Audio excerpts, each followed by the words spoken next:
wahlul 'uqdatam min lisani yafqahu qawli. Assalamualaikum warahmatullahi wabarakatuh. Alhamdulillahirabbil alamin wa bihi nasta'inu ala umuri dunya waddin. Wassalatu wassalamu ala asrofil anbiya'i wal mursalin sayyidina maulana Muhammadin wa ala alihi wa sahbihi ajma'in, amma ba'du. Puji syukur kehadirat Allah Subhanahu wa taala yang telah melimpahkan rahmat dan hidayahnya kepada kita semua sehingga kita bisa berkumpul di mushola An-Nur ini dalam rangka melaksanakan sholat isya, tarawih hingga witir. Tak lupa salawat serta salam tak lupa kita aturkan kepada junjungan kita Nabiullah Muhammad sallallahu alaihi wasallam yang telah membawa kita dari zaman jahiliyah menuju zaman Islamiyah ini beserta keluarga, sahabat dan pengikutnya hingga yaumil qiyamah. Amin ya rabbal alamin.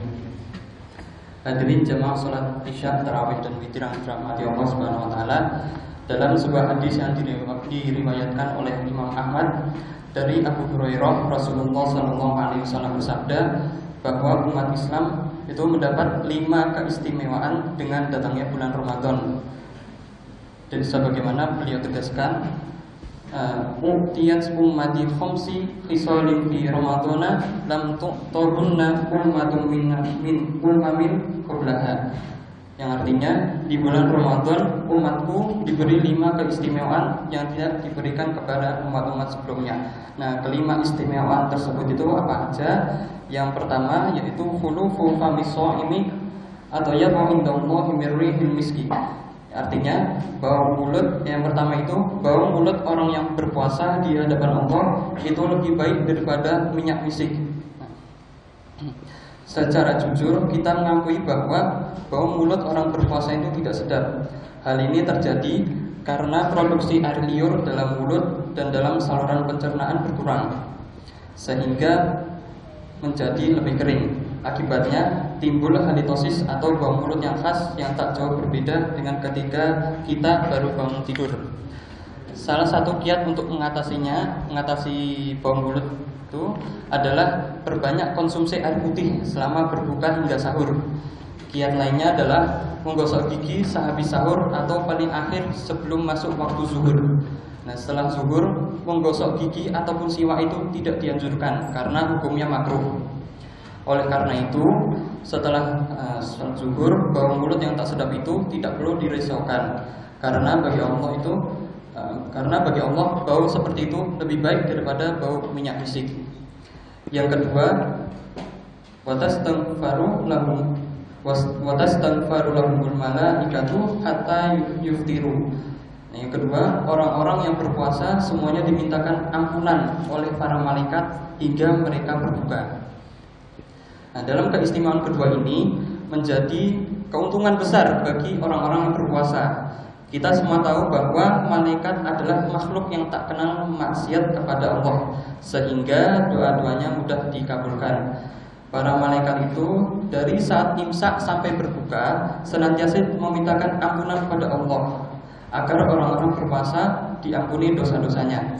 Oleh karena itu, pada bulan puasa ini kita mendapat anugerah yang luar biasa, di mana para malaikat mendoakan orang-orang yang berpuasa secara terus-menerus dari imsak hingga saat berbuka puasa yang durasinya mencapai kira-kira 14 jam.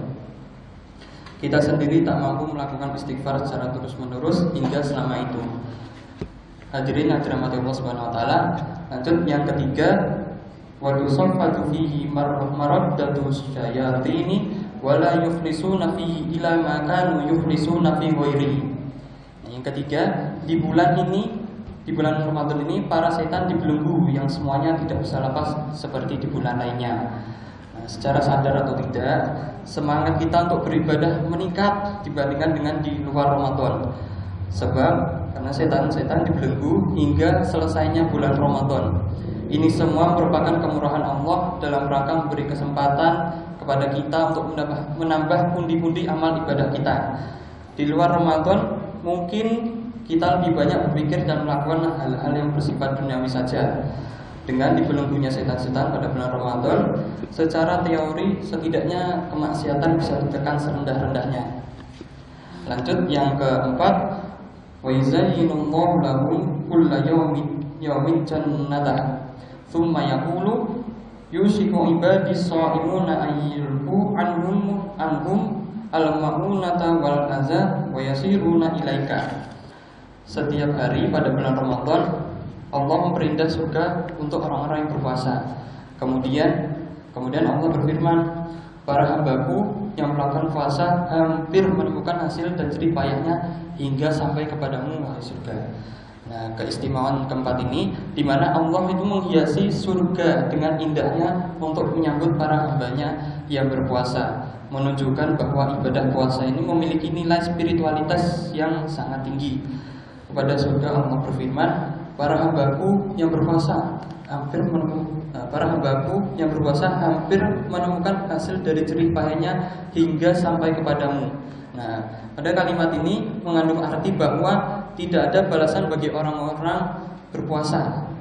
Tidak ada balasan bagi orang-orang berpuasa kecuali surga, karena ibadah puasa memang untuk Allah, sehingga Allah sendiri yang akan balasnya, sebagaimana disebutkan dalam hadis yang diriwayatkan oleh Imam Bukhari, kullu amali bani adam lahu illa shauma fa innahu li wa ana ajri bihi, yang artinya semua amal manusia adalah miliknya kecuali puasa, sesungguhnya ia adalah milikku dan aku yang akan memberikan balasannya.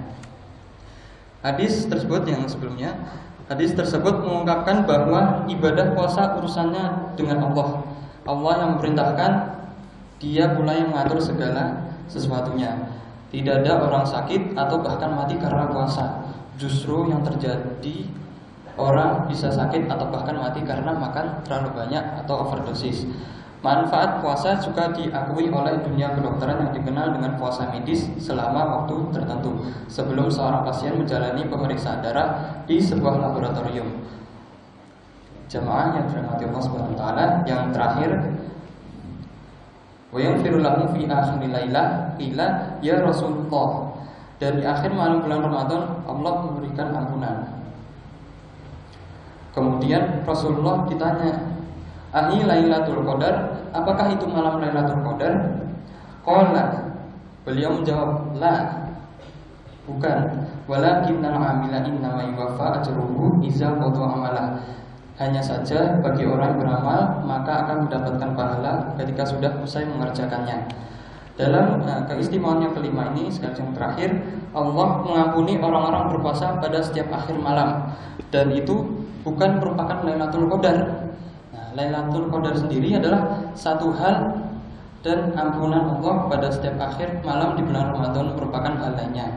Artinya, orang-orang berpuasa berhak mendapatkan ampunan sebagai imbalan ibadahnya kepada Allah.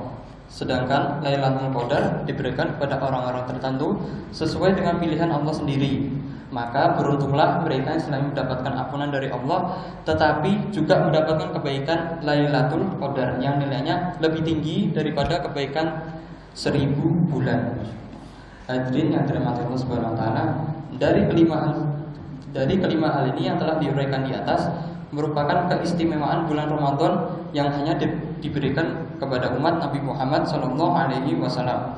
Kita bersyukur bahwa kita semua menjadi umat beliau. Oleh karena itu, semoga kita semua dapat menjalankan ibadah puasa tahun ini dan tahun-tahun berikutnya dengan sebaik-baiknya, sehingga kalimat keistimewaan di atas dapat kita raih seluruhnya. Amin Allahumma amin. Demikian untuk yang kita sampaikan, kurang lebihnya mohon maaf.